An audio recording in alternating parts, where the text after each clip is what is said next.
Hi guys, I am just gonna wing this video. I'm sorry that it's dark, I'm out in the garden at night, and I have recently discovered in the past month or so what my dream is. And I just feel, I cannot even describe the amazing feeling that that's brought me. I feel, it feels so right, I feel so passionate. Something has clicked inside of me, and you know, maybe you have that same experience, or maybe you're waiting to know what your passion in life is, and you know, your dream can be to find your dream. That's an awesome desire. But I just want to talk about some of the things that might happen if you have recently discovered what you want to do or be in life or have. And there's a Buddhist saying, I think it's Buddhist at least, that says that when it's the tallest trees that get hit by the wind. And what that means is when you rise above, you know, the status quo, even your own status quo, all of a sudden you are exposed in some way to a lot of forces. And so do not be surprised if once you define your dream, you actually encounter a lot of obstacles that just seem to jump from around the corner that you didn't even know were there.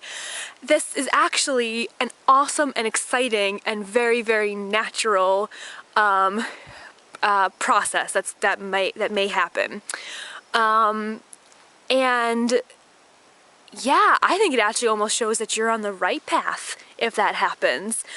For me, I've run up against incredible obstacles that just have thrown me and floored me, and it's exciting, you know, challenge accepted type of thing. And I want to talk about what can happen. So those are outside obstacles, but often our outside obstacles reflect our inside obstacles. And if you can deal with and cure the inside obstacles, more often than not, the situation outside of you changes too. So let's talk about that real quick, what the self-sabotage might look like when it comes to dreams. I think the main one for me is feeling like I don't have the right to fulfill this dream. That somehow I got a message growing up or in society or whatever that self-sacrifice is actually the nobler cause, and it's actually better to put your own desires aside and fulfill the needs of others around you. And yeah, what else might lead you to feel like that?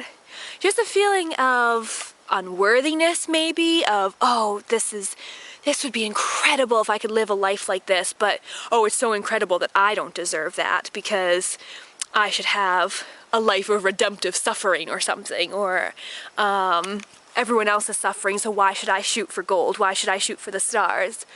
Also, you may look around at your friends and see them, maybe they want the same thing, but for some reason they can't seem to get it in their life, or maybe they're going down a different path and they're feeling frustrated, so you think, why should I have this? Why should I go for it? If I get it, they'll feel bad. And that is that's very flawed logic that presupposes that if you are unhappy, somehow they will be happier. And maybe that's true, but do you really want to base your life on that? And also in like the Ask and It Is Given book, it says that there is no sort of limited supply of happiness in this universe. Just like, I mean, you would never say, the book says, oh, I hope that I get sick this month because this great health that I have, I know it's draining other people's health. No, just like you shouldn't say, oh, I shouldn't be happy because it's taking from this limited store of happiness in the world. Also, a message that I think many of us get growing up is that if you are happy, if you are pursuing a sort of, you know, your dream or your life path, that someone else will suffer for it, actually. I think I was definitely told this almost verbatim, that if I went after my own dreams, that in some way or other, someone else would pay for it. That someone else would have to be responsible for me, or, you know, foot the bill, kind of. So, not true at all. None of these things are true. And you know what? Once those feelings are cleared, and once you really, really kick up your feeling of self-worth and your feeling of just, you know, being secure in the knowledge that your happiness actually is one of the hugest gifts you can give to the world, because you're showing the world that, yeah, happiness is possible, joy is possible, and you want to see your friends live this way, so why not you? Why not be the one to start it all, to set the example? And you know what? Don't worry about those friends who aren't following their dreams, because once you start doing it yourself, oftentimes fires light other fires. And that definitely happened to me. I think I got really, really inspired by incredible, dedicated people around me that I saw just going after what delighted them. And it brings a smile to your face when you see that, when people living from their gut and from their heart, and living just for pure joy, love of something, whether it's they're seashell collectors, or, you know, they're musicians, anything. So yeah, I don't know what else. I think that's about it that I wanted to say, but mostly I think my biggest message that I just wanted to get across, and I don't know how to say it because I'm still trying to learn it myself, is that you have a right to go after your dream. If no one ever told you this, I'm telling you this now. You have the right to pursue and obtain your dream. And if you need to think of like, oh, but I need another motive besides fulfilling myself, okay, think of this. You are raising the vibration of the universe by going after your dream. You're helping to expand it all. You are giving the example that, you know, amazing things are possible in this world. So, you know, if that just adds extra fuel to your fire, awesome. But yeah, no, you deserve to be here. You deserve to find your path and find your joy. And yeah, and also, you know, when we finally see what we want, oftentimes I feel like longing and frustration can go hand in hand. And that, as we know, does no good for furthering yourself along your path. You know, it may kick you into doing more things to try to get it to happen, but you may also be forcing the solution, and you may just be building more and more frustration rather than, you know, practicing the art of allowing everything to unfold as it's supposed to in its own time. So patience and trust are huge. Belief in the process is big. You know, the world around you, you know, the wants this to happen. You know, the universe, the flow of well-being, spirit, God, whatever you want to say, wills this, you know, wants fulfillment and joy for you. So just know that you do have that backing you up, despite whatever other circumstances might show to the contrary, or it appears to be. And then also, so just, especially if your dream is young right now, if you just started dreaming about what you want to do in life, whether it's open your own vegan cafe, or learn to be a pilot, or go to Yale University, or be an artist on the beach all day, whatever it is, just know that, oh wait, lost my train of thought. What was I saying? Frustration, longing, oh yeah.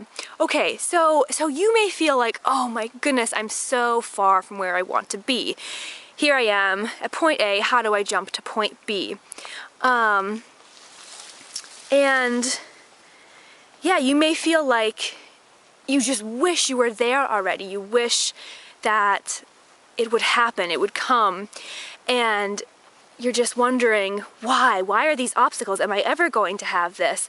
But you know what? Being happy in the moment is huge for just getting things to work in sort of an unseen, behind the scenes type of way. Because I've always noticed a pattern in my own life that when I made the most of the situation I was in, when I believed that what I was given was really all I needed in the moment to bring me to the next step, and that's true, I think that's a huge truth, that all you have right now is all you need to carry yourself to the next step in life. So use the best of it, use the most of it. And I noticed that always worked for me. Just, you know, do what you can. If you want to be a writer and you feel frustrated that you're still working a 9-to-5 job, show the universe that you love this, you really want this, and when you come home from work, you know, write a bit. And do this with just passion and love, and you will suddenly see things in your life changing. If you do this consistently and with hope and love and joy and with, you know, with a growing dream, use what you have. Show the universe that you are actually really dedicated to this dream of being an author or a writer or a doctor or whatever. And yeah, good things will happen, I promise. It always happens. So yeah, don't take the path of discontent. You know, if you feel it, that's just a sign that, okay, you know, your wings are growing, so it's a bit uncomfortable, your space is starting to feel more cramped, your situation in life feels more narrow, things aren't satisfying you as much. Okay, so you know what? You're setting your eyes ahead, you know suddenly where point B is, the next place you want to go. So start things in motion right where you are right now. Do what you can, the little things you can. Like I said, when you come home from work, write a bit. Do what you can in this moment and have hope, and you know what? Honestly, things will start to change in your life. And those obstacles, when you change the self-sabotage inside and turn into just belief in yourself and belief that you have a right to do this, honestly, those obstacles are just going to fall over like feathers. So anyway, I'm sending you all love, and just your dreams are going to come true. I know it, and I'll keep you updated with mine. Lots of love.